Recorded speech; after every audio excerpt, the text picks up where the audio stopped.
शेतकरी बांधवांनो नमस्कार. महायोजना दूतमध्ये तुमचं स्वागत आहे. मित्रांनो, मागेल त्याला सोलार योजनेअंतर्गत आपण फॉर्म भरलेत आणि फॉर्म भरून जे आहे ते काही शेतकऱ्यांना वेंडर मिळाले होते, त्यांनी वेंडर सिलेक्ट केलेत. अशातच एका कंपनीनं जी ती म्हणजे सद्भाव फ्युचरटेक कंपनी, या कंपनीनं खरंच शेतकऱ्याची फसवणूक केली का?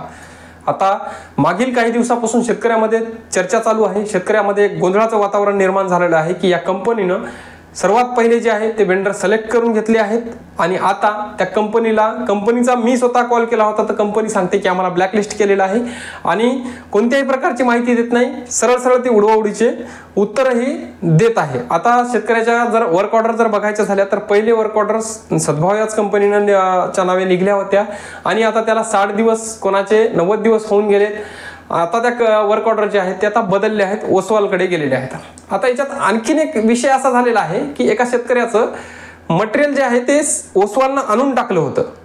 आणून टाकल्याच्या नंतर ओसवाल कंपनीनं ते मटेरियल उचललं, कारण ती म्हटली होती की बाबा तुमची सद्भाव निवडली आहे आणि तो सद्भावच तुम्हाला जे आहे ते मटेरियल पुन्हा देणार आहे. म्हणजे एक अशा प्रकारचं नाटक शेतकऱ्यासोबत चालू आहे.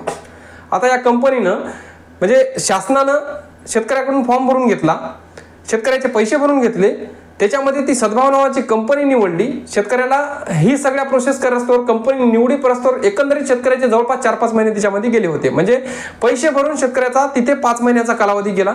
त्यानंतर पैसे भरल्याच्या नंतर जवळपास त्याचा जॉईंट सर्वे होण्याकरता, त्याची वर्क ऑर्डर निघण्याकरता तिथे त्या कालावधीमध्ये एखादा महिना त्याचा गेला. म्हणजे एकंदरीत 5 ते 6 महिने तिथे गेले आणि तिथून पुढे 2 ते 3 महिने जे आहे ते जे आहे ते शेतकरी त्या कंपनीचं मटेरियल देईल म्हणून तो वाट पाहत बसला होता. आणि आता त्या कंपनीनं वर्क ऑर्डर ह्या चेंज करून दिला. तीच कंपनी नाही, दुसऱ्याही 2-3 कंपन्या त्याच्यामध्ये आहेत. ते अल्टेक फिल्टेक काहीतरी कंपन्या आहेत त्याच्यामध्ये, त्या पण शेतकऱ्याच्या 1-2 हे आल्या होत्या, परंतु मला एक फिक्स माहीत नाही, त्याच्यामुळे मी त्या कंपनीबद्दल जास्त बोलू शकत नाही. आता ओसवाल आणखी किती दिवस त्याला वाट पाहायला होती, म्हणजे शेतकऱ्यांना किती दिवस वाट बघावी लागणार आहे आता, कारण येणारा पावसाळा तोंडावर आहे. जून महिन्यामध्ये पाऊस पडतं, नंतर मटेरियल कसं जाणार आहे तुमचं, हे विचार करायला हवं. शासनानं ह्या जे सगळ्या कंपन्याला जे कंत्राट दिलं आहे आणि आता हे कंपन्या बदलून देत आहेत, या कंपन्याला दंड आकारायला हवा. कारण शासन म्हणतं की कंपन्यांनी जर हे लेट केलं कारभार बसवणं तर आम्ही 500 रुपये पर डे दंड लावू. मग हे कोणाला लावणार दंड? अशा कंपन्या ट्रान्सफर करून देत आहे. म्हणजे तुम्ही अगोदर सगळं उरावर घेतलं ओझं आणि आता म्हणता की आमच्याकडे आम्ही करू शकत नाही. मग शेतकरी मेला ना, याच्यामध्ये काय झालं? नुकसान कोणाचं झालं? शेतकऱ्याचं झालं. सरासरी या कंपनीनं एक फसवणूक केलेली आहे शेतकऱ्याची. या कंपनीवर एक गुन्हा दाखल करायला हवा या कंपनीवर, कारण याच्यामध्ये हॅरासमेंट कोणाची झाली? शेतकऱ्याची झाली. आता याची 60 दिवसाची वर्क ऑर्डर आहे. पुढील 8 दिवसामध्ये ओसवाल कंपनी बसवते का पंप शेतकऱ्याचा? ओसवाल कंपनी आता किती दिवस वाट बघायला लावणार आहे? आणि ही गोष्ट झाली की ओसवाल बसवेल बी. आता बागेचे शेतकरी आहेत, त्या शेतकऱ्याचं काय? त्याला सर्व्हिस कोण देणार आहे? कंपनीला कॉल केल्याच्या नंतर कंपनी डायरेक्ट कॉल ठेवून देते. त्याला सांगितलं की मागेल त्याला सोलार योजनेचं जर नाव त्याच्या पुढे घेतलं की डायरेक्ट त्यांचा कॉल कट केला जातो आणि 2-3 मिनिटाला जे आहे ते नंबर ब्लॅकलिस्टमध्ये टाकला जातो. एवढे कंपनीचे लोक हलकट आणि नीच त्याच्यामध्ये वागत आहेत. लोकल एजंटनी त्या शेतकऱ्याकडून, लोकल एजंटला 1000-1000, 2-2 हजार रुपये देऊन शेतकऱ्याकडून कंपन्या सिलेक्ट करून घेतल्या आणि तो जो आहे आता शेतकऱ्याला पूर्णपणे त्याचा मनस्ताप हा सहन करावा लागतो. या कंपनीकडे शासनानं लक्ष द्यायला हवं आणि या कंपनीवर गुन्हा दाखल करायला हवा, कारण शेतकऱ्याला जो मनस्ताप होतोय, जो त्रास होतोय, याचा विचार या कंपन्याला नाही. कारण शेतकऱ्यांनी त्यांना सिंचनाचा त्रास कमी व्हावा म्हणून जे आहे ते सोलारसाठी पैसे भरले होते. कोणी व्याजान काढून भरले होते, पुढचं काम सोडलं आणि शेतकऱ्यांनी हे पैसे भरले होते. आज 6 महिने वर्ष झाले. 2017 पासून शेतकऱ्याचे सोलार पंप बसले नाहीत. शासनाला सुद्धा काही वाटायला हवं.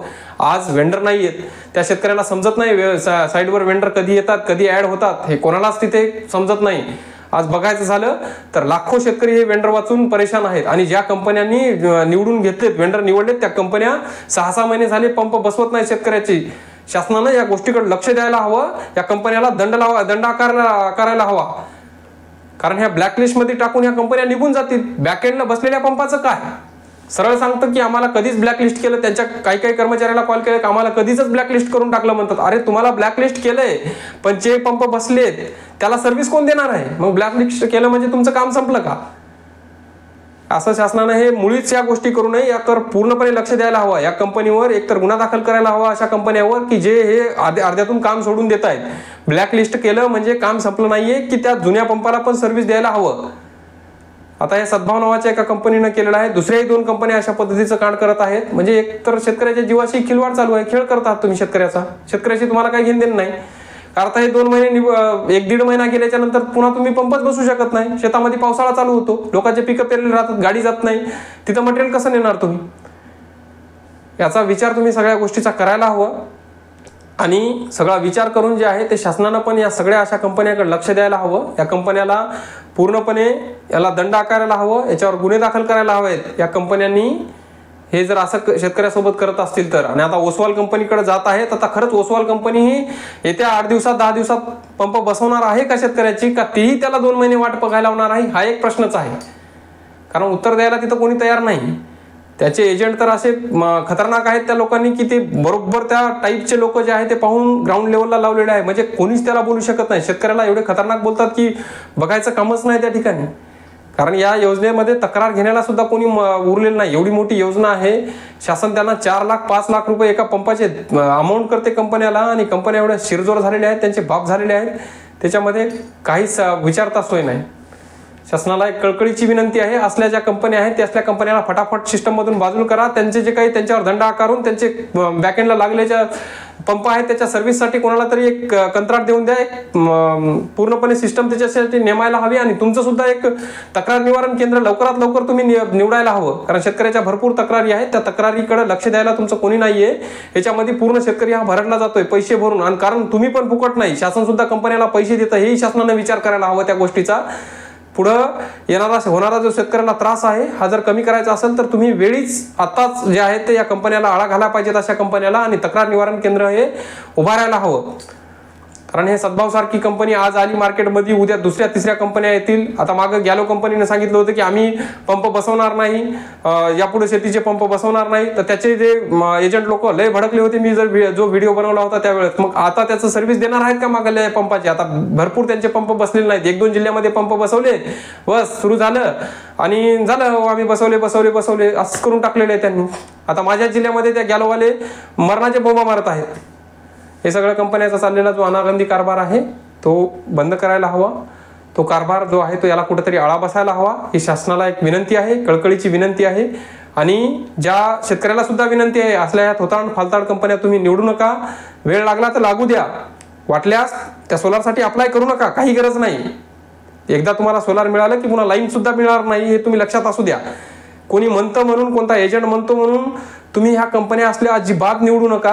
ही एक तुम्हाला कळकळीची विनंती आहे. कारण मला काही घेणं देणं नाही, मी एक सहज तुम्हाला एक माहितीस्तव तुमचा एक भाऊ या नात्यानं जे आहे ते तुम्हाला एक सांगत आहे. कारण होणारा जो त्रास आहे तो शेतकऱ्याला त्रास होतो, त्याच्यामध्ये बाकी कोणालाही त्रास होत नाही. कंपनीचा पैसा घेते, प्रशासनाची पगार मिळते, त्याला खायचा मम मिळते, सगळ्या गोष्टी मिळतात. त्याच्यामुळे जे आहे ते याच्यात त्रास होणारा जो आहे तो तुम्हालाच होणार आहे. हेलपटे घालायचे ते तुम्हालाच घालायचे. त्याच्यामुळं ह्या सगळ्या गोष्टी करताना कंपन्या निवडताना ज्या नामांकित कंपन्या आहेत, ज्या या सिस्टममध्ये 10-10 वर्षापासून काम करतात, अशाच कंपन्या तिथे निवडा. त्या कंपन्याचं सगळं जाग्यावर आहे, त्यांनी भरपूर सारे पंप बसवलेत, पंप चालू आहेत.